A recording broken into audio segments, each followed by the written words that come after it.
The sun was beginning to set over the lake, casting a golden glow on the water. The gentle breeze made the trees sway, and the sound of laughter echoed from the cabin. Inside, the party was in full swing. Music thumped from the speakers, and friends were gathered around the fire pit, roasting marshmallows and telling stories. Everyone felt free, happy, and far away from the stress of the week. Jake, the host, poured himself a drink and raised his glass. "To the best weekend ever," he shouted, and everyone cheered. The smell of barbecue filled the air, and someone strummed a guitar, adding to the relaxed mood. For a moment, it felt like nothing could ruin the perfect night. But then, a car engine broke the rhythm of laughter. It was loud and steady, driving up the narrow gravel path to the cabin. Jake froze mid-cheer, his instincts warning him that something was wrong. The headlights swept across the yard, catching everyone off guard. "Who could that be?" asked Mia, glancing nervously toward the path. "I don't know," Jake replied. "We didn't expect anyone tonight."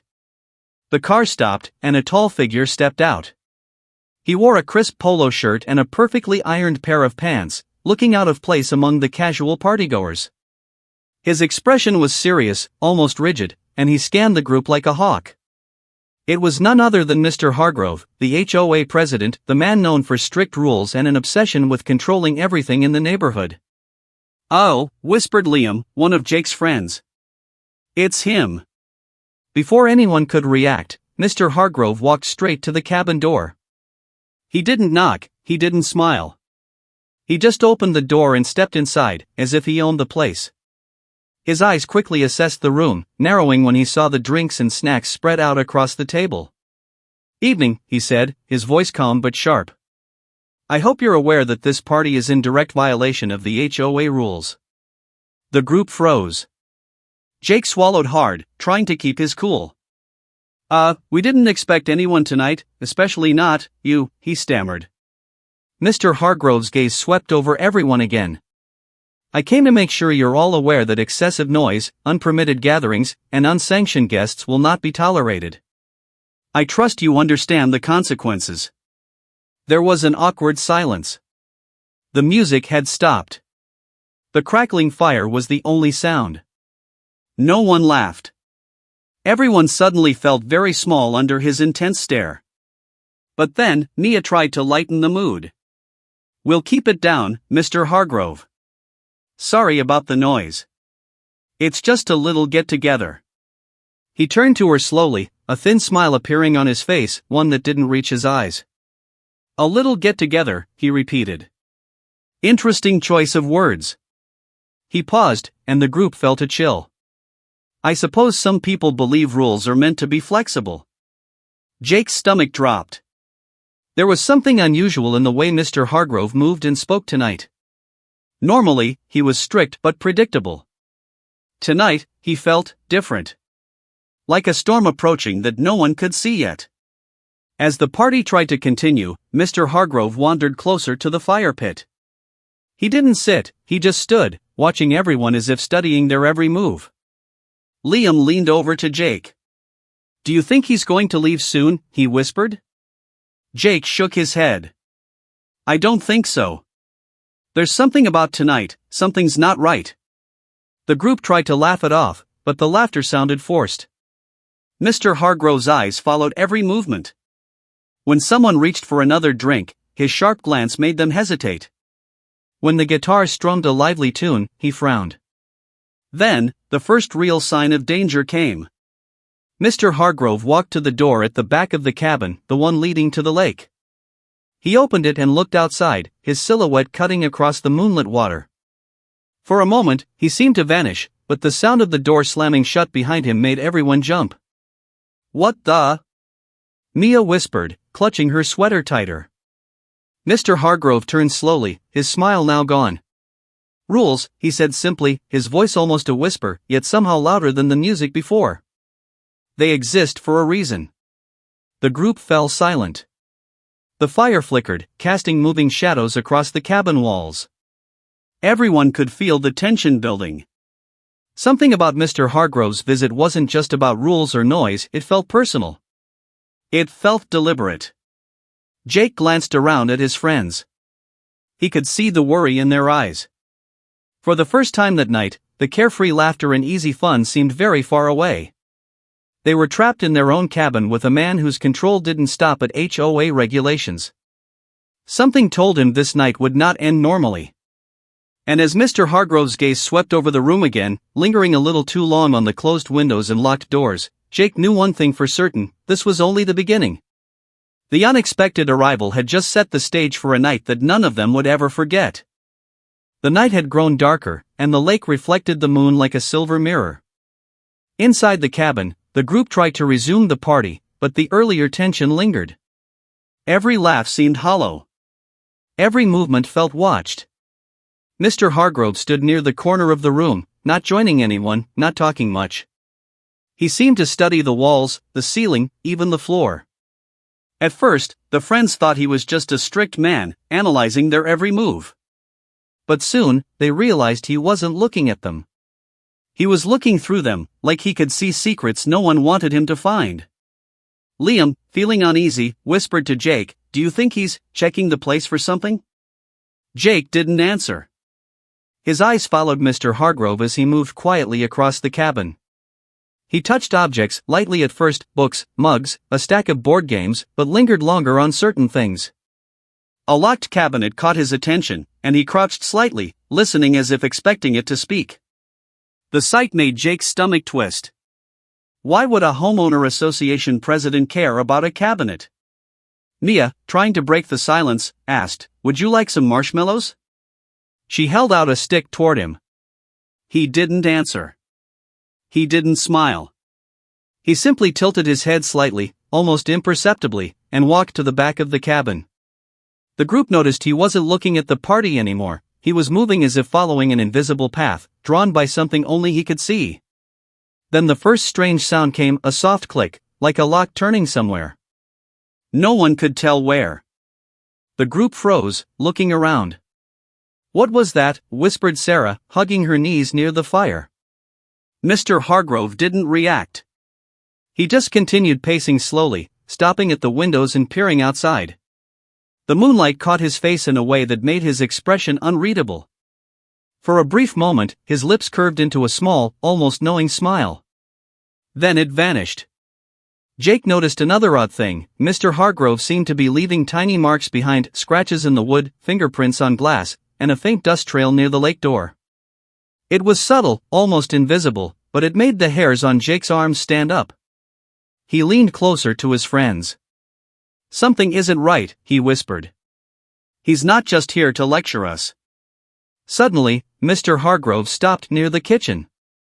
He picked up a glass, examined it, and then set it down slowly, making a deliberate clinking sound. Everyone flinched at the noise. He looked back at them and said softly, "Rules are meaningless if no one remembers them." Then, without warning, he moved toward the back door again.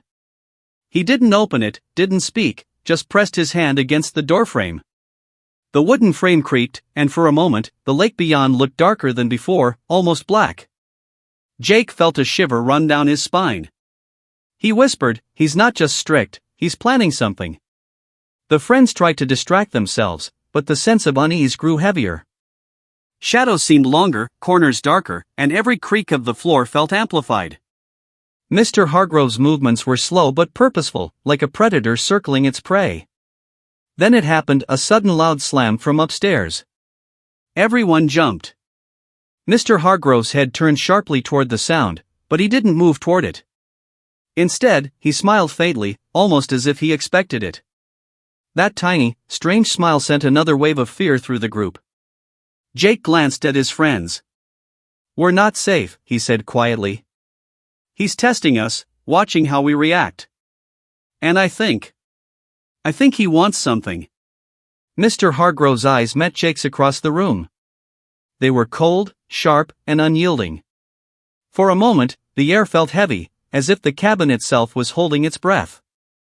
Then he turned, moving toward the windows again, touching the glass lightly. "Curiosity can be dangerous," he whispered, though the sound was almost drowned out by the wind outside. The group stayed silent, too scared to speak. Every second stretched longer. Outside, the lake rippled in the moonlight, reflecting not just the trees, but the growing tension inside the cabin. And all the while, Mr. Hargrove continued his strange, deliberate exploration, leaving a trail of fear wherever he went. By the time he returned to the corner of the room, it was clear to everyone, this was no ordinary HOA visit. He wasn't here to lecture them. He was here to control something far bigger, something terrifying. And the night was only beginning. The laughter had long faded. The cabin, once warm and inviting, now felt like a cage. Outside, the moon cast an eerie glow over the lake, but inside, shadows twisted strangely against the walls. Every creak of the floor sounded louder than it should, and every gust of wind made the windows rattle like soft whispers. Jake went to the front door. His hand trembled slightly as he tried the handle. Locked. He frowned. That's weird, it was fine earlier. Mia ran to the back door, hoping for another way out, only to find it jammed as well. Panic started creeping in. Guys, we can't get out, she whispered. Her voice sounded small and fragile in the silence. Liam, who had been trying to keep everyone calm, paced nervously. No signal on my phone. No way to call anyone. We're stuck. His words felt heavier than the room itself. And then, they heard it, a soft, deliberate click from the hallway. It wasn't the wind. It was deliberate. Mr. Hargrove's presence was everywhere, though he hadn't moved from his corner. His eyes glinted in the dim firelight, sharp and calculating. Jake swallowed hard. He did this. He locked us in. Mr. Hargrove stepped forward slowly, almost gliding across the floor. It's safer this way, he said quietly, almost conversationally. Now, we can really focus on the rules. The friends exchanged horrified glances. This wasn't a lecture anymore. This was a trap. They tried windows, throwing open screens and attempting to break glass, but each window was secure. The lake, which had felt so inviting just an hour ago, now looked like a barrier. The water shimmered under the moonlight, calm and silent, hiding secrets they didn't want to know. Jake's mind raced. Think, he muttered. He noticed that Mr. Hargrove had left a trail of small, almost invisible signs, a chair slightly moved, a mug tilted, even a faint line scratched on the floor. It was like he wanted them to notice, or maybe it was a warning. Suddenly, a sound came from the basement, a low creak, like a door opening slowly. Sarah froze. What was that? Before anyone could answer, Mr. Hargrove moved to the basement door. He didn't rush, he didn't panic. He simply stood there, hands behind his back, watching them. His calmness made the fear worse. Calm people are always the most dangerous, Jake realized. The friends huddled together, whispering, plotting, trying to find a solution. Every plan seemed impossible. The cabin, once a fun escape, had transformed into a maze with no exit. And then, the first real warning appeared. The fire in the pit flickered wildly, and the lights in the cabin dimmed as if someone had cut the power slightly. The air grew colder. Jake felt a chill creep up his spine as if the cabin itself had become aware of their fear. Mr. Hargrove spoke again, voice low but cutting through the tense air. Fear is a teacher. Tonight, you will learn. No one moved. No one dared. The sense of confinement was suffocating. Even the walls seemed to close in slightly, or maybe it was just their minds playing tricks. Hours, or maybe minutes, it was hard to tell, passed. Every sound outside, every shadow inside, made them jump. The friends realized they weren't just trapped physically. Mr. Hargrove had trapped their minds, too. Every glance, every step, every sound felt dangerous. Jake clenched his fists. We have to get out, he said, more to himself than to anyone else. We will find a way. But as he looked around, the horror sank in. Mr. Hargrove wasn't just controlling the cabin. He was controlling everything inside it, the doors, the windows, the very air they breathed. And that's when it hit them, the night was far from over. They were trapped in his game. A low creak echoed from the hallway. Mr. Hargrove's shadow stretched across the floor, taller and longer than it should have been. He was smiling again, the faint, terrifying smile of someone who knew he had all the power. Jake realized one terrifying truth: the cabin wasn't just a place to party anymore.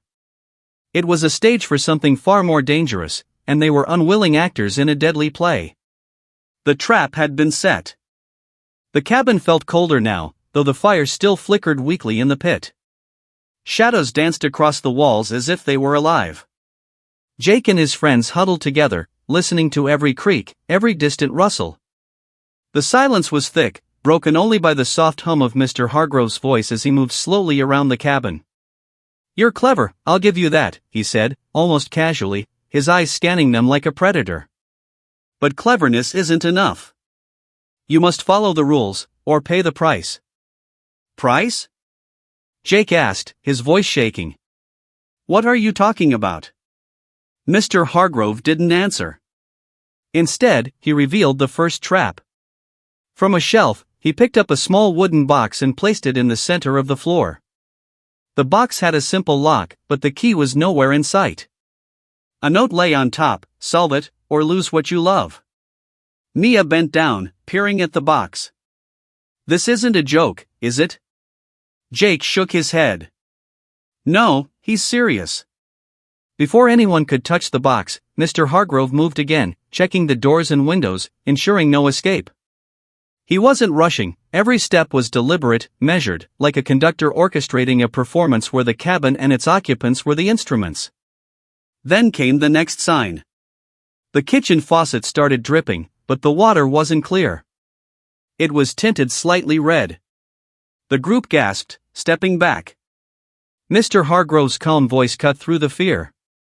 "Choices have consequences," he said. "Even the smallest ones." The friends realized this wasn't just a locked cabin, it was a deadly game, designed to test them in ways they couldn't yet understand. Every corner could hide danger. Every shadow could hide a trick. Even simple actions, reaching for a drink, moving a chair, could trigger consequences. Liam tried to break the tension. "Maybe we just need to play along, stay calm, and we'll get out of this." "Stay calm?" Jake hissed. "He's controlling everything. Look at that box, look at that water, he's testing us." Mr. Hargrove smiled faintly from the corner. "Exactly. Survival isn't about strength. It's about obedience, observation, and courage. Do you have what it takes?" The friends exchanged nervous glances. Each knew they had to act, but how? One wrong step, and they might trigger a trap they couldn't survive. Suddenly, the fire pit flared up violently, sending sparks across the floor. Everyone jumped back. Mr. Hargrove's eyes gleamed in the firelight. "Every action has a reaction," he said calmly. "You've been warned." Jake noticed a faint line scratched along the floorboards, leading toward the basement. He knelt, tracing it with his finger. "Look," he whispered. "He wants us to follow this, or see something down there." Mia's hands trembled. "Should we?" Before they could decide, the basement door creaked open on its own. Cold air spilled into the cabin, carrying a faint metallic smell. Mr. Hargrove didn't force them. He simply stood aside, arms crossed, eyes watching. "Step forward," he said softly. "The game has begun." Heart pounding, Jake led the way. Every step felt heavier than the last. The basement was dark, but the faint moonlight through a small window revealed more clues, more traps, strings tied to cabinets, a bucket balanced precariously above the stairs, and the faint glint of knives laid out like a warning. The friends froze. This wasn't just a locked cabin anymore. It was a maze, a puzzle, and a deadly test. And the HOA president wasn't just an observer, he was the mastermind, controlling their every move with precision. Jake swallowed. "We have to solve this, together," he whispered. "No mistakes." Mr. Hargrove's laughter, quiet but chilling, echoed through the cabin. "Wise. But remember, every choice has a consequence." And with that, the real game had begun. The cabin had grown darker, colder, and more dangerous. Every shadow seemed to move on its own, and every creak of the floor made the friends jump. Jake and his group realized the stakes had gone far beyond being trapped, they were now fighting for survival. The first warning came from above. A shelf in the living room, heavy with books and knickknacks, toppled over as if pulled by an unseen hand. The group ducked just in time, the books crashing onto the floor with a deafening thud. Jake's heart raced. "He's watching everything we do," he shouted. Mia shivered. "It's like he knows our every move before we make it." Liam tried to steady himself. "We can't panic. We have to think fast." But thinking fast didn't help when the floorboards beneath Sarah creaked loudly and then gave way slightly. She stumbled backward, barely catching herself on the fire pit edge. I almost fell," she gasped. Mr. Hargrove watched calmly from the corner, his faint smile terrifying. "Close calls are excellent teachers," he said softly. "They show who can survive and who can't." The group realized this wasn't random danger. Every hazard, the falling shelf, the weak floor, even the flickering fire, had been carefully placed. Mr. Hargrove wasn't just controlling the cabin, he was orchestrating it like a deadly maze. Jake glanced around. "We have to stick together. Every move counts." But sticking together didn't make it easier. The next test came quickly. A rope dangling from the ceiling, thin, almost invisible, swung across the hallway. Mia barely ducked in time. "What the?" she whispered. Jake studied it. "It's rigged for us to trip.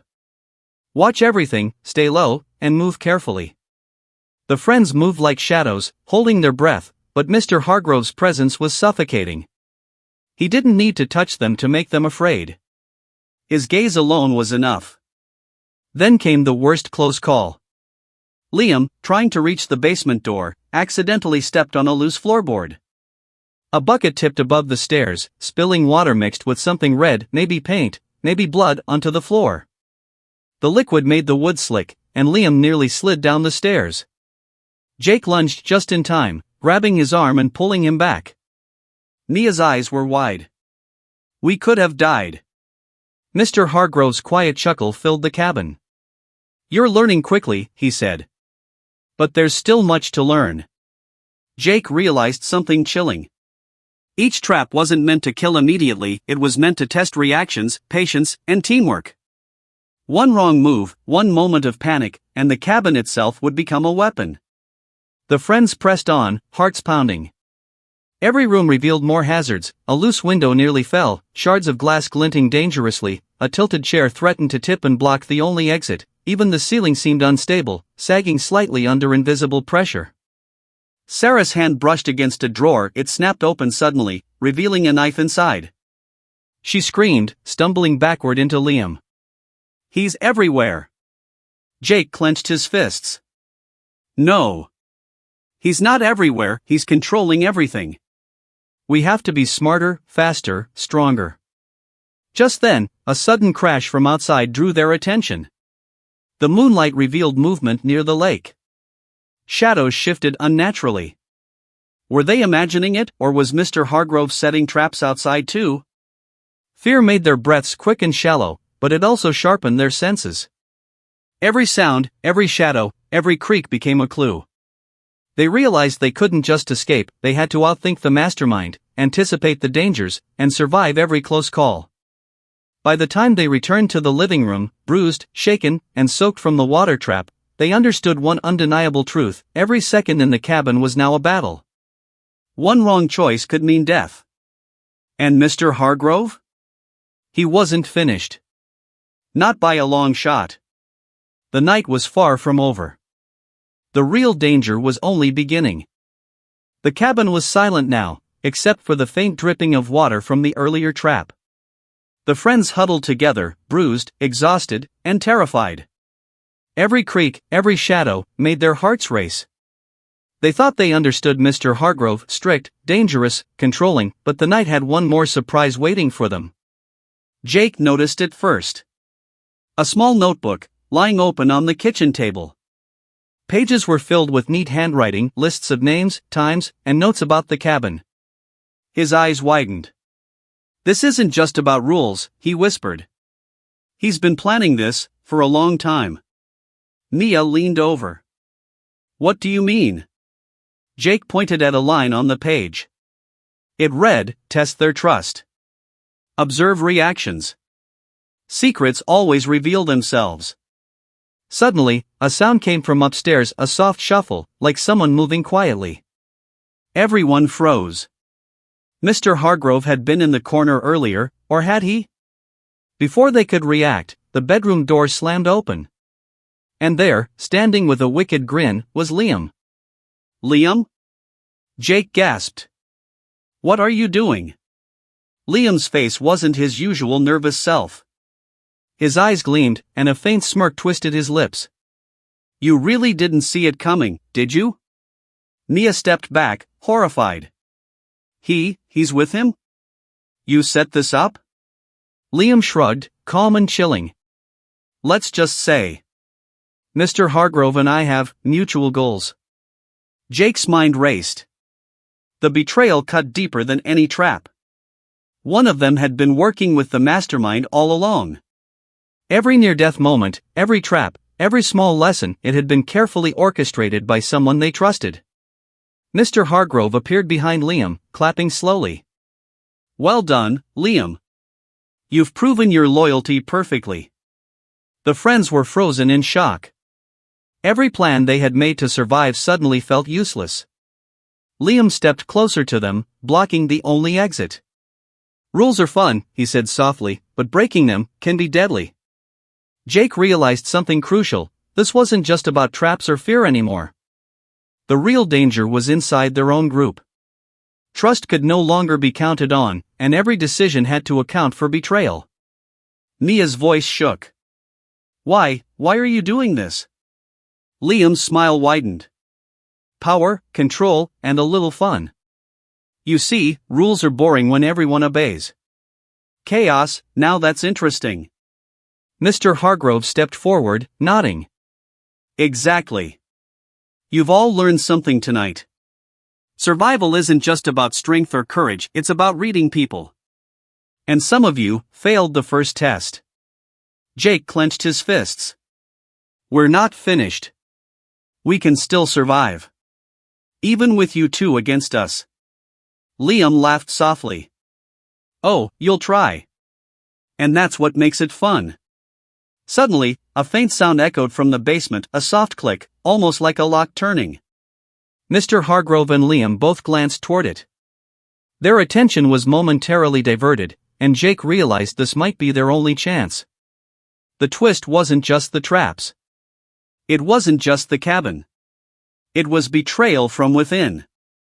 And in that moment, with adrenaline rushing, Jake knew one thing: survival now meant outsmarting both the mastermind and their own friend. The night had changed forever. What they thought was a game of endurance had become a fight against treachery, fear, and hidden danger. And just as they prepared to act, the basement door creaked open slowly, revealing a secret that would change everything again. The basement door groaned open, revealing a dimly lit room filled with strange shadows. Jake and his friends froze, hearts pounding. The faint smell of metal hung in the air. Something about this room felt alive, as if it were waiting for them to make the first move. Mr. Hargrove stepped forward calmly, with Liam close behind. "Welcome to the final stage," Mr. Hargrove said, his voice low and sharp. "Everything you've faced tonight has led to this moment.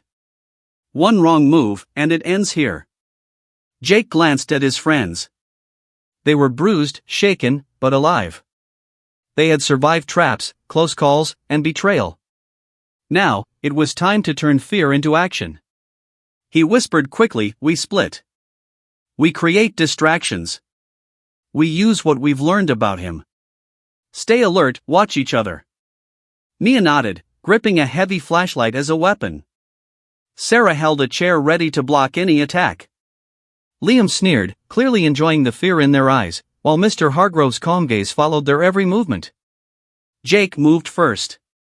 He kicked a small bucket near the stairs, causing it to spill water with a loud splash. Sparks from an exposed wire above flickered and danced. Mr. Hargrove flinched for the briefest moment. "Enough. Now!" Jake shouted. Mia and Sarah rushed in opposite directions. Sarah hurled a chair, blocking Liam's path, while Mia used the flashlight to blind him temporarily. Jake lunged for the basement stairs, careful not to trigger any hidden traps. The cabin seemed alive, creaking and groaning as if resisting their escape. The walls reflected the firelight, shadows stretching longer and wilder with every frantic step. Mr. Hargrove roared, a sudden, terrifying sound that echoed through the cabin. "You think you can outsmart me?" But Jake had noticed something earlier, a small vent near the ceiling in the basement, hidden behind a dusty curtain. He had memorized it during a close call. "Up there," he shouted, pointing. Mia scrambled first, pushing a small table under the vent to reach it. Sarah followed, and Jake climbed last, glancing back. Liam had regained his balance and tried to block the vent, but the flashlight's glare blinded him just long enough. He swiped, missed, and tumbled backward into a pile of boxes. Mr. Hargrove moved faster than expected, but the friends had already reached the vent. One by one, they climbed into the narrow passage. Jake paused, hearing Mr. Hargrove's voice echoing below. "You may escape tonight, but chaos always has consequences." The vent led them outside, onto the roof of the cabin. The moon shone brightly, reflecting off the lake. For a moment, relief washed over them. They were free, almost. "Jump!" Jake shouted.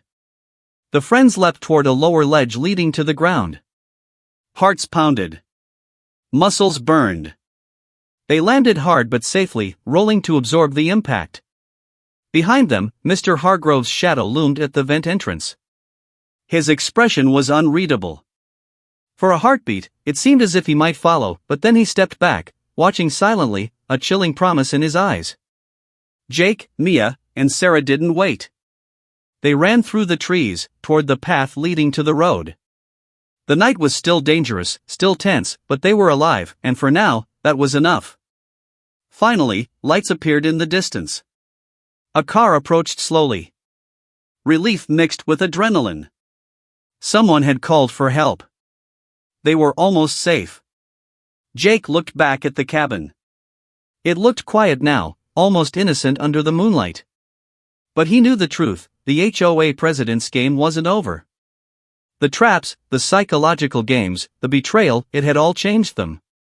They had survived, but someone like Mr. Hargrove never forgets. And as they drove away, hearts still racing, a faint silhouette appeared in the cabin doorway. Watching. Waiting. Smiling. The night was over, but the story? That was far from finished.